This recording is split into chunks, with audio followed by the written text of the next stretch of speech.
কোরআন পাখি দিল ফাঁকি আর কখনো ফিরবে না, দুনিয়া ছেড়ে গেল রে অচিন দেশের ঠিকানা। কোরআন পাখি দিল ফাঁকি আর কখনো ফিরবে না, দুনিয়া ছেড়ে গেল রে অচিন দেশের ঠিকানা। দিনের খিদমতে হকের পথে দিলওয়ার হোসেন সাইদি, নমরুদের কন্যা ওই হাসিনা বানাই তাকে কয়দি, বানাই তাকে কয়দি। 13 বছর ধরে কারাগারে করে রাখে বন্দি, বদনামি করিতে কত করিল যে ফন্দি, করিল যে ফন্দি। জালিম সরকার তাকে বারে বার দেয় মানসিক যন্ত্রণা, দুনিয়া ছেড়ে গেল রে অচিন দেশের ঠিকানা, দুনিয়া ছেড়ে গেল রে অচিন দেশের ঠিকানা। কোরআন পাখি দিল ফাঁকি আর কখনো ফিরবে না, দুনিয়া ছেড়ে গেল রে অচিন দেশের ঠিকানা। তাফসীরে রই নয়নমণি মুফাসিরে কোরআন, পাষাণ হৃদয় গলে যেত শুনলে তার মুখের বয়ান, শুনলে তার মুখের বয়ান। বাতিল ফেরকার তিনি কখনো করেনি মাথা নত, সত্যের পথে করেন জেহাদ তিনি অবিরত, তিনি অবিরত। আল্লাহ পাকের মেহবুবরা দুনিয়ার ভয় করে না, দুনিয়া ছেড়ে গেল রে অচিন দেশের ঠিকানা, দুনিয়া ছেড়ে গেল রে অচিন দেশের ঠিকানা। হুজুর যখন হসপিটালে বিদায় হেরা ভূমিকম্প হয়ে গেল এ জমিনের উপর, এ জমিনের উপর। শোকের ছায়া নেমে গেল সারা এ দুনিয়ায়, গায়ে বানা জানাজা হলো দেখো খোদার কাবায়, দেখো খোদার কাবায়। হান্নান মাগফিরাতের দোয়া চাই গো রব্বানা, দুনিয়া ছেড়ে গেল রে অচিন দেশের ঠিকানা, দুনিয়া ছেড়ে গেল রে অচিন দেশের ঠিকানা। কোরআন পাখি দিল ফাঁকি আর কখনো ফিরবে না, দুনিয়া ছেড়ে গেল রে অচিন দেশের ঠিকানা। তাকবীর দাও দেখি, নারে তাকবীর, আরো জোরে নারে তাকবীর। আহারে ওই মানুষটাকে সারা বিশ্বের মানুষ ভালোবাসতো। আপনারা জানেন এই যে আল্লামা দেলোয়ার হোসেন সাইদি হুজুর, তাকে বিশেষ করে ভারতের মানুষ অত্যন্ত ভালোবাসতো। তার যখন ইন্তেকাল হয়ে গেল বাংলাদেশে যেন কান্নার রোল পড়ে গেল, কত হাজার হাজার মানুষ তাকে দেখতে গিয়েছিল। এমন কি তার ইন্তেকাল হয়ে গেছে, হুজুরকে ধরে সবাই চুমা খাচ্ছে, এত ভালোবাসতো তাকে। কিন্তু বাংলাদেশের ওই হাসিনা সরকার কিভাবে তার প্রতি নির্যাতন করেছে, 13টা বছর ওই রকম একজন আলেমকে কারাগারে বন্দী করে রেখেছে। কতই না কষ্ট মানুষটা পেয়েছে, কিন্তু কোনোদিন তার বিশ্বাস হারাননি। তিনি এই যে দ্বীন ইসলামের পথে ছিলেন সেটা সারা জীবন আঁকড়ে ধরে আছেন। যখন তাকে হসপিটালে নিয়ে যাওয়া হবে, তাকে গাড়ি থেকে নামানো হচ্ছে, ওই একেবারে জয়ীফ অবস্থা, তবুও মুখে যেন একটা মুচকি মুচকি নবীজির সুন্নতি হাসি। আল্লাহু আকবার। আল্লাহ তাকে জান্নাতের উচ্চ মাকাম দান করুন।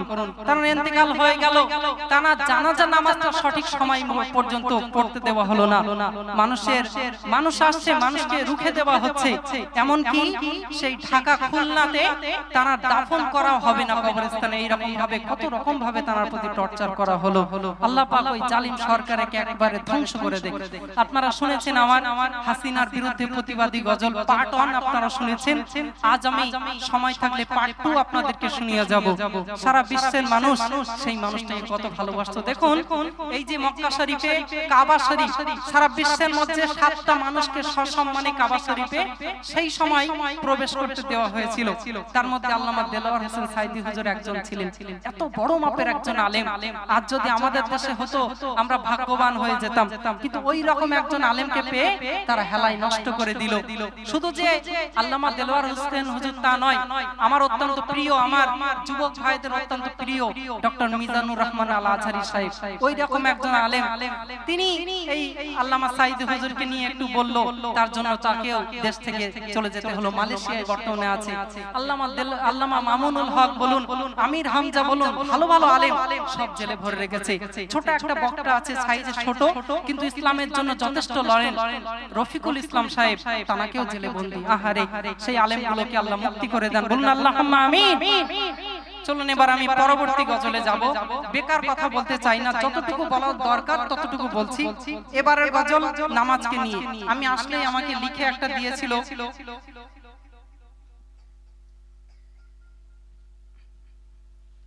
অনেক ঘটনা লিখে লিখে দিয়েছেন। মেয়ের বিয়ের দিনে পিতার জানাজা, এই গজলটা বলতে বলেছেন। আচ্ছা, একদিন হঠাৎ মা ফাতেমা বলে, আব্বা জান, অর্থাৎ কাঠুরিয়ার বিবি কেন সবার আগে জান্নাতে যাবে, এই গজলটি বলতে বলেছেন।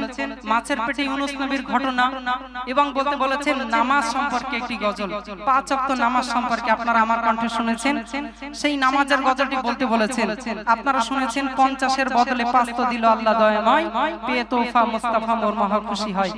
সে গজলটি শুনেছেন, ইউটিউবে এখনো শুনতে পাবেন। কিন্তু আমি এই নামাজের বিষয়ে এবার নতুন একটি গজল বলবো, যে গজলটা হলো, আপনারা আগের গজলে শুনেছেন নামাজ কেন পড়তে হয়, কিভাবে এসেছিল নামাজ, কোন নবীর প্রতি ফরজ হয়েছিল, কিভাবে নামাজগুলো পড়তে হয় শুনেছেন। এবারের গজল হলো প্রত্যেকটি ওয়াক্তের নামাজ পড়লে আমাদের কি কি উপকার আছে, কেন আমরা নামাজ পড়ব, সেই বিষয়ে গজলটি শুনলে বুঝতে পারবেন। ওনা তোমরা একটু তাকবীর দাও দেখি, নারে তাকবীর। নামাজ দ্বীন ইসলামের খুঁটি, বলো সুবহানাল্লাহ। নামাজ দ্বীন ইসলামের খুঁটি, বেহেশতের চাবি, সালাতে হয় খোদার মেরাজ, বলেন দয়ার নবী। নামাজ দ্বীন ইসলামের খুঁটি, মায়া ভোরে আল্লাহ ডাকে, আইরে মোর বান্দা, তোদের চোখ দিয়েছি, কান দিয়েছি, তবু কেন আন্ধা, দুনিয়ার লোভে রং তামাশায় ঈমান হারাবি, নামাজ বিনে হাসর দিনে জান্নাত না পাবি। নামাজ দ্বীন ইসলামের খুঁটি, বেহেশতের চাবি, সালাতে হয় খোদার মেরাজ, বলেন দয়ার নবী। শুনলেন, এই যে ফজরের নামাজ আমরা পড়ি, এই নামাজ পড়লে আমাদের কি উপকার আছে দেখবেন। অনেক যুবক ভাইরা আছে, তারা হয়তো পাঞ্জাবি পরে না, প্যান্ট শার্ট পরে, তবুও নামাজের সময় তারা নামাজ পড়ে। কেন? নামাজের যে মজা আছে, সেই মজা যারা, যে যুবকরা পড়ে না তারা বুঝবে না। অনেক যুবকরা আছে অনেক পেরেশানির মধ্যে আছে, অনেক ডিপ্রেশন, অনেক টেনশন, অনেক ঝামেলা, মনে কোনো শান্তি নেই। তাদের উদ্দেশ্যে বলবো, আমার ভাইরা, একটা বার আপনি নামাজের জন্য আসুন, ফজরের নামাজ পড়ুন, সারা দিনটা আপনার ভালো যাবে। দেখবেন মনের কষ্টটা যেন কোথায় দূরে চলে গেছে। নামাজের মতো শান্তি দুনিয়াতে আর কোনো জিনিসে হতেই পারে না। তো ফজরের নামাজ পড়লে কি হবে শুনুন। ফজরের 2 রাকাত ফরজ যে করে আদায়,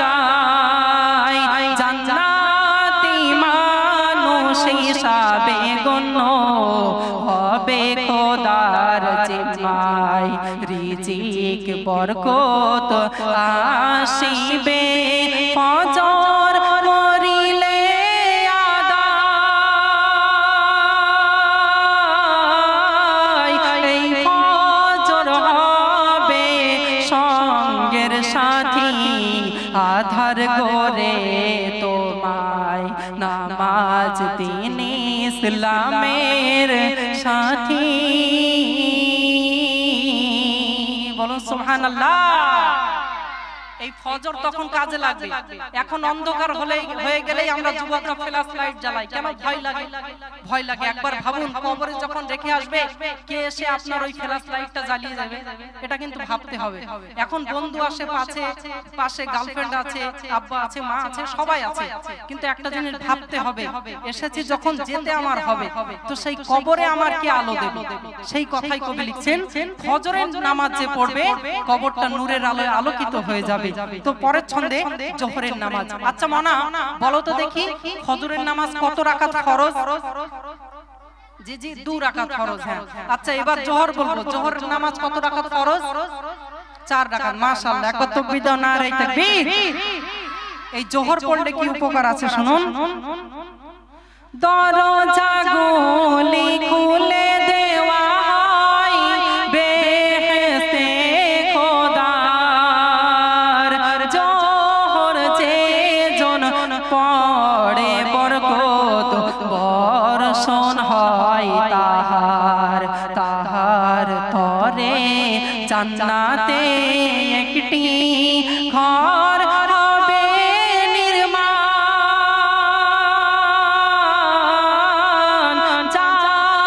জাহান্নামের আগুন তাহার হবে রে হারাম। নামাজ দিন ইসলামের খুঁটি, জাহান্নামের আগুন আমার আপনার জন্য হারাম হয়ে যাবে। অনেকে হয়তো ভাবে জাহান্নামের আগুন যখন আসবে তখন দেখা যাবে। একটা জিনিস, অনেক যুবকরা আছে সিগারেট খায়, ঠিক আছে? তো এই জিনিসটা ভালো জিনিস না খারাপ জিনিস, আমার থেকে আপনাদের জ্ঞান ভালো আছে, যদি সম্ভব হয় পিছিয়ে আসবেন, কারণ আল্লাহ আপনাদের যথাযথ জ্ঞান দিয়েছেন। তো একদিন যারা ওই সিগারেট খান, ওটা নিয়ে একটুখানি হাতে ধরবেন, একটুখানি ধরবেন, হাফ মিনিট যদি আপনি হাতে এইভাবে টিপে ধরে রাখতে পারবেন, তাহলে তখন বুঝতে পারবেন যে জাহান্নামের আগুনটা কত ভয়াবহ হতে পারে। আজ আমি এই আগুনটাই সহ্য করতে পারছি না, ওই জাহান্নামের আগুন আমি কিভাবে সহ্য করব? তখনই মন হবে যে না, একটু নামাজ আদায় করি, জোহরের নামাজটা যদি একটু পড়ি তাহলে হয়তো জাহান্নামের আগুন থেকে আমি রেহাই পেয়ে যাব। এবার আসছে কি আসরের নামাজ, কত রাকাত ফরজ? কত? 4 রাকাত ফরজ। এই বিষয়ে কবি লিখছেন শুনুন। আসর যে জন করলো কাজা তার আমল বিনষ্ট হয়, তার পরিবার বর্গ ধন সম্পদ যেন হলো রে ক্ষয়। ফারিস্তাদের পালা বদল হয় এই আসরের সময়, এই আসর হবে হাতের রুমাল ঘাম মোছাবে হাসর বেলায়। বলুন সুবহানাল্লাহ। হাসরের ময়দানে সূর্যের 12টি মুখ হবে, একেবারে ঘামে সাঁতার দেব, সেই সময়ে আসরের নামাজ হাতে রুমাল হয়ে যাবে, রুমাল দিয়ে আমরা ঘাম মুছতে পারবো। তাই আমার মহব্বতের ভাইরা, খবরদার আসরের নামাজ আমরা কাজা না করি। মাত্র 4টা মিনিট লাগে। একবার ভাবুন তো আমার ভাইরা, এই 4টা মিনিট যদি আমরা নামাজ পড়ি, আমাদের কি এমনই কিছু ক্ষতি হয়ে যাবে? নিশ্চয়ই কোনো ক্ষতি হবে না। কত সময় আমরা মোবাইলে দিচ্ছি, কত সময় বাইরে স্কুল কলেজে সব জায়গায় দিচ্ছি। দেন আপনার বর্তমান যুগে চলতে গেলে সব রকম মিলেমিশে চলতে হয়, ঠিক আছে? স্কুল কলেজ পড়াশোনা সবকিছু। তো 4 রাকাত নামাজ পড়তে আমার এতই বেঁধে যায়। খবরদার একটা কথা ভাবুন, এই 4 রাকাত নামাজটা আপনি পড়ছেন না, তবুও আল্লাহ আপনাকে কত ভালোবাসে। কলেজ থেকে বাইকে করে বাড়ি আসছেন, হয়তো প্রতিমধ্যে অ্যাক্সিডেন্টও হয়ে যেতে পারতো। অ্যাক্সিডেন্ট হয়ে যেতে পারতো কি পারতো না? পারতো না? পারতো। ওই জন্য 4 রাকাত নামাজ আমরা পড়বো। আল্লাহ চাইলে হয়তো বাড়ি পর্যন্ত আসতে পারবো না, ওই সময় অ্যাক্সিডেন্ট হয়ে যেত। কেন? আল্লাহ তো চাইলে এমন পারতো, সামান্য 24টা ঘন্টার মধ্যে 4টা মিনিট আসরের নামাজ পড়তে পারে না, ওরা আর বেঁচে থেকে কোনো লাভ নেই। যদি এরকম আল্লাহ ভাবতো তাহলে কি আমরা তো মরেই যেতাম। আল্লাহর এত দয়া, এত মায়া, আমাদের ঠিক মতো খাওয়া দিচ্ছে, জামা পোশাক আশাক সব সুখ শান্তি দিচ্ছে। ওই জন্য জীবনের 4টে মিনিট, 5টা মিনিট, 7টা মিনিট আপনি একটু আল্লাহকে দেন, দেখবেন মনের সব দুঃখ কষ্ট একেবারে দূরে সরে যাবে, মনটা ফ্রি থাকবে। চলুন এবার মাগরিবের নামাজ। কত রাকাত ফরজ? 3 রাকাত ফরজ। এই বিষয়ে কবি লিখছেন, যতদিন মাগরিবের সালাত করবে আদায় উম্মাত, কল্যাণে থাকবে ততদিন বলেন নবীজি হযরত। আধার গোরে নূরের বাতি মাগরিব চমকাবে, জান্নাতি মেহমানদারির দায়িত্ব সে পাবে। বলুন সুবহানাল্লাহ। যে মাগরিবের নামাজ আদায় করবে জান্নাতি মেহমানদারির দায়িত্ব সে পাবে। বিশেষ করে যুবকরা তো পাবেই পাবে। ওই জন্য মাগরিবের নামাজ আমরা যেন কাজা না করে ফেলি। চলুন এশার নামাজটি শুনুন। জামাতে যে জন পড়িবে সারি সালাত, তারা মোলে লেখা হবে অর্ধেক রাতের ইবাদত। বলুন সুবহানাল্লাহ। উম্মতে মুহাম্মাদের এতই পাওয়ার, এশার নামাজ জামাতে পড়ে ঘুমাবে, আর ফজরে যদি উঠে ফজরের নামাজ পড়ে সারা রাত ছেলেটা ঘুমিয়ে থাকবে, অথচ ফেরেশতারা নেকি লিখতে থাকবে। বলুন সুবহানাল্লাহ। জামাতে যে জন পড়িবে সারি সালাত, তারা মোলে লেখা হবে অর্ধেক রাতের ইবাদত। অঙ্গে মাখো সঙ্গে রাখো পাঁচ ওয়াক্ত সালাত, এ মেহান্নান চমকাবে নসিব দুনিয়া ও আখিরাত। নামাজ দ্বীন ইসলামের খুঁটি। নারে তাকবীর। নামাজ পড়ো তো মনে তোমরা, নামাজ পড়তে হবে, ছোটবেলা থেকে অভ্যাস করো। নামাজ পড়লে মন ফ্রি থাকবে, ব্রেন ভালো থাকবে, শরীর সুস্থ থাকবে। অনেক যুবক ভাইরা রাত্রে মোবাইল ঘাটে, 10টা 11টা 12টা 1টা, কোন যুবক ভাইরা মোবাইল ঘাটতে ঘাটতে 2টাও বেজে যায়। 2টার দিকে ঘুমিয়ে পড়লো, সকাল 7টা 8টা 9টা 10টার দিকে উঠছে, উঠে শরীরটা ক্লান্ত, শরীরে কোনো বল নেই, মন মানসিকতা খারাপ। আমি সেই যুবক ভাইকে একটা দিনের জন্য পরীক্ষা করার জন্য বলে যাচ্ছি, আমার যুবক ভাই আপনি এশার নামাজটা পড়ে তাই ঘুমাবেন, এশার নামাজ পড়ে ঘুমাবেন, ঠিক সময় ফজরে ঘুম ভেঙে যাবে। অনেকে ভাবে যে রাত জেগে ঘুমাই তো ঘুম ভাঙে না, সকালবেলা ঘুম ভাঙতে চাই না। একদিন এশার নামাজ পড়ে আপনি ঘুমাবেন, ঠিক ফজরের সময় আপনার ঘুম ভেঙে যাবে। সামান্য 6 ঘন্টা 5 ঘন্টা ঘুমালেও আপনার মনে হবে আমি যেন সারা রাত ঘুমালাম, ঘুম আমার পুড়ে গেছে। অথচ 2টায় ঘুমিয়ে 10টা 11টা 12টায় উঠছে, তবুও মনে হচ্ছে ঘুম পুড়ছে না। আরেকটু যদি ঘুমাতে দিত, আরেকটু ঘুমাতে দিত, শরীরে কোনো বল নেই। না, এটা করবেন না। একটা দিন পরীক্ষা করুন, এশার নামাজ পড়ে ঘুমাবেন, উঠে ফজরের নামাজ পড়বেন, সারাটা দিন শরীরে বল থাকবে, মন মস্তিষ্ক ভালো থাকবে, এবং আপনার কোনো রকম শরীরে মানে অসুবিধা হবে না। একদিন আপনি পরীক্ষা করে দেখবেন। ও যেটা বলতে চাইছিলাম, ঘুমের কমতি আপনার মনে হবে না যে আমার ঘুম কম হয়ে গেল, না আমার ঘুম পুড়ে গেল, এরকম হবে না। একদিন পরীক্ষা করবেন। চলুন শুনলেন, আসুন একটা বাচ্চাদের সাথে একটি গজল বলি, যুবকদের ভালো লাগা, তারপরে আমার সহপাঠী ভাইরা বলবে, তারপরে আমি এসে বাংলাদেশের সেই ঘটনাটা বলবো, এবং এখানে কিছু দিয়েছে তার মধ্যে কিছু গজল বলবো। যুবক ভাইদের রিকোয়েস্টে একটা গজল। চলুন আমার সাথে তোমরা গাইতে পারলে গাইবে, ঠিক আছে? আমি দেখিনি তোমায় চোখেরই তারায়, তবুও তোমায় ভালোবেসেছি।